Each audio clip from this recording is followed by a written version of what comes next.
The purpose of this video is to give you some background and history about me before we get started, to show you that I'm nothing special. I don't come from a wealthy family. I don't have parents who traveled around the world when I was younger. I'm actually from a very small town of about 6,000 people in upstate New York, and I had no real exposure to the outside world, nor did I ever think I'd be a part of it. I went to high school, I played basketball, I did all the things a normal small town kid did. My first job was at an apple farm.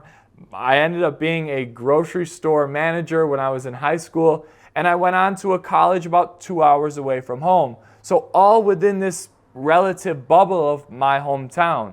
And I never thought, and nor was it ever in the cards for me, to get outside of that. My destiny was to graduate from college and go get a job back in my hometown or in a city nearby like Buffalo or maybe New York. And that's the furthest extent of my knowledge when I was growing up. In comparison to a typical American family, my parents would be considered pretty well traveled, but nothing compared to when I've met other travelers abroad who say, oh yeah, when I was younger, my parents lived in Namibia, or we were in Paris for a while, or Cape Town. Yes, my family was pretty well traveled within the US. They did national parks trips when they were younger, or traveled around the country.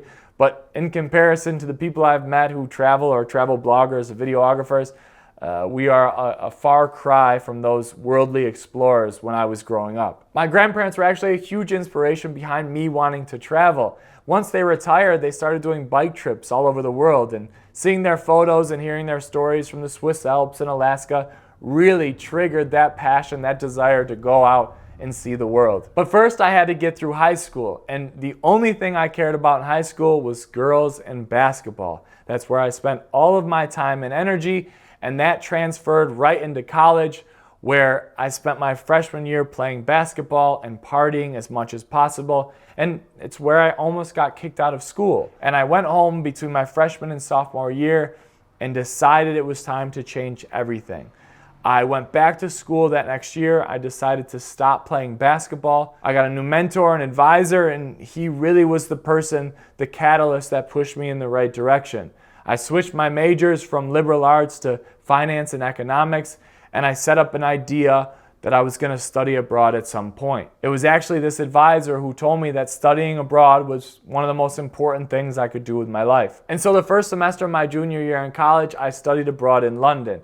And while the program was incredible and I got to experience Western Europe and I got to see a whole different side of the world away from my small town and my small bubble, I feel like I missed something. I feel like I stayed within my program too much, and I feel like I really ruined an opportunity. I found myself partying a lot and doing a lot of things that backpackers would do and going to the same expat bars and going to the same places, and I didn't understand the experience that I had and didn't truly respect or appreciate the cultures that I was in. And this is one of the big sparks behind Touristatown and why I travel the way I do now and why I preach travel deeper so much, is that I feel like I missed an opportunity back then, and once I had the opportunity to do it again, I wanted to make sure I did it right. But before Touristatown was born, I graduated from college and joined a group of friends who had started an online textbook marketplace.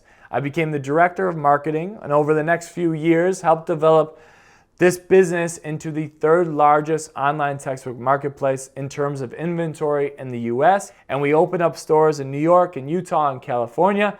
And then we all moved to San Diego, where we looked for VCs, where we looked for investors, and we looked for advisors in order to grow our business. But throughout this process of growing this business, we were all working for a paycheck. We were working for a payout.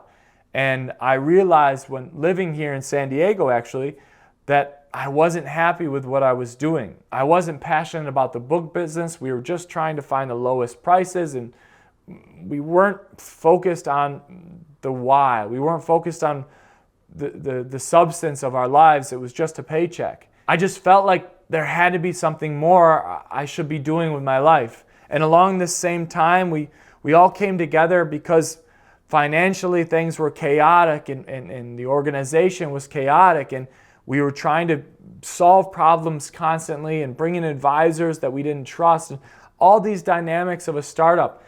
And we sat there and we said, let's sell this business and move on to the next thing. We've done this for a long period of time. We built it up. And so that's what we did. We decided to set the wheels in motion to sell this business. And at that moment, we didn't need a marketing director. So it was time for me to go find a new endeavor. And I thought that would be just getting another marketing job. And I sat down, I'll always remember it, the day after we had this meeting about we were going to move on and we were going to try to sell this business.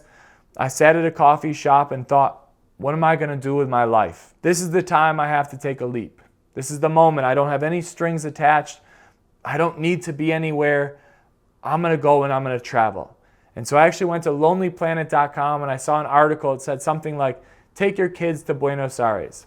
And I thought after that trip, after that study abroad, I really wanted to go someplace where I could learn a foreign language, and I wanted to live and immerse myself in a culture for at least 1 year. And I thought this is a perfect opportunity. I looked up Buenos Aires. I saw it was a big city in South America.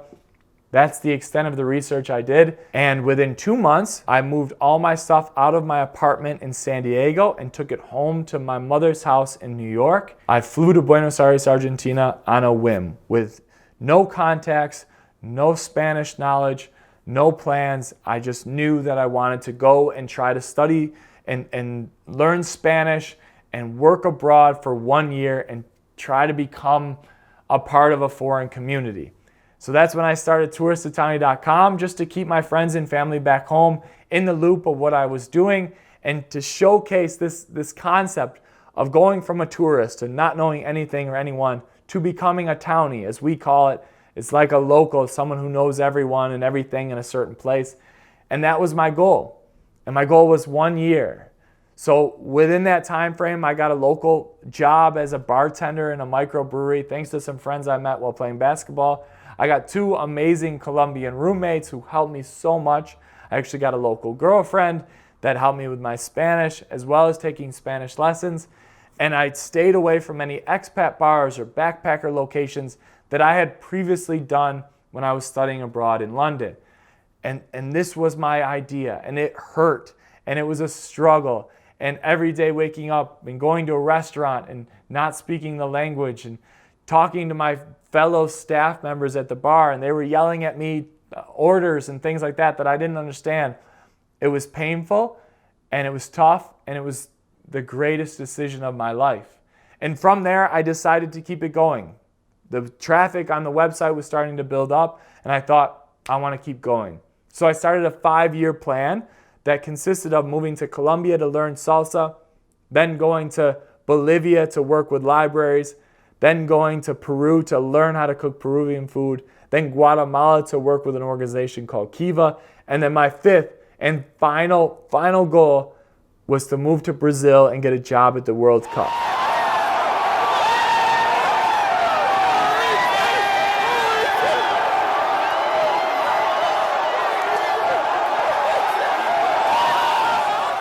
That was going to be it. That was going to be my 5-year plan. Then I'd go back home and start a regular job. Much to my surprise, all of these things came to fruition.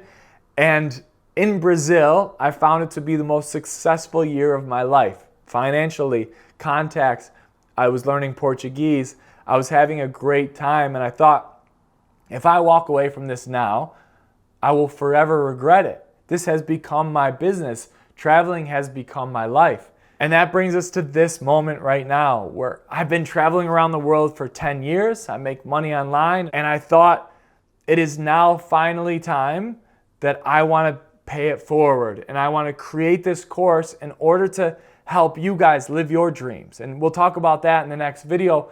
But the biggest thing I wanted you guys to take away from my story is that this wasn't meant for me. This wasn't in the cards originally. I was set for a pretty regular life in upstate New York and went to college and come home and get a good sales job or marketing job, and that would be it, and it would be fine, and it would be great, but I knew I wanted something more, and I hope that this course will give you the tools that you need to make that leap as well.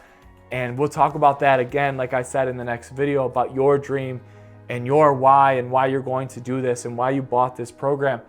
And I just wanted to give you guys some history about me to show you that process and how I got here. So that's it. On to the next video. I hope you guys enjoyed this one. Let's keep going.